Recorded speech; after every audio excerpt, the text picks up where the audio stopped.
नमस्कार. चला तर मग आज आपण पाहणार आहोत अतिशय साध्या सोप्या पद्धतीने एकदम क्रिस्पी आणि कुरकुरीत अशी महाशिवरात्री विशेषमध्ये साबुदाणा आप्पे. तेच ते साबुदाणा खिचडी, साबुदाणा वडे खाऊन जर कंटाळा आला असेल तर अशा पद्धतीच्या साबुदाणा आप्पे तुम्ही एक वेळेस नक्की ट्राय करून पहा. चला तर मग रेसिपीला सुरुवात करूया.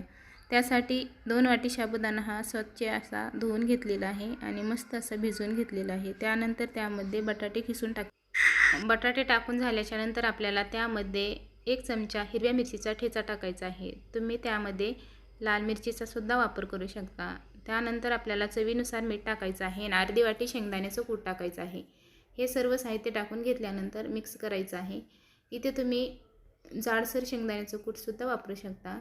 तर अशा पद्धतीने सर्व साहित्य टाकून एकदम छान मिक्स करून घेतलेलं आहे. आता थोडंसं तेल हाताला लावून घेतलेलं आहे. मस्त असे लिंबाच्या आकाराचा गोळा घ्यायचा आहे आणि छान असं गोल गरगरीत असे त्याचे आप्पे तयार करायचे आहेत. अशा पद्धतीने मी सर्व आप्पे तयार करून घेतलेले आहेत. आता तयार करून घेतलेले आप्पे मस्तपैकी आपण आप्पे पात्रामध्ये छान असे भाजून घेऊया. तर इथे मी आप्पे पात्रामध्ये 1 पळी तेल टाकून घेतलेलं आहे आणि तयार करून घेतलेले आप्पे टाकायचे आहेत. सर्व आप्पे मी टाकून घेतल्यानंतर अगदी 10 मिनिटासाठी झाकण ठेवायचं आहे. 10 मिनिटानंतर तुम्ही बघू शकता मस्त असे आप्पेसुद्धा टम्म फुगलेले आहेत आणि सोनेरी कलर त्याला आलेला आहे आणि क्रिस्पी असे झालेले आहे खालचा भाग. दोन्ही बाजूने मस्त असे खमंग आणि क्रिस्पी असे भाजून घ्यायचे आहेत. कमीत कमी तेलामध्ये एकदम छान असे आप्पे आपले मस्त क्रिस्पी आणि कुरकुरीत असे तयार होतात.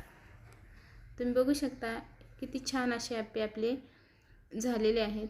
अशाच पद्धतीने सर्व आप्पे आपण भाजून घेऊया एकदम छान असे आणि सगळ्या बाजूने आपल्याला हे आप्पे असे मस्त क्रिस्पी होईपर्यंत भाजायचे आहेत.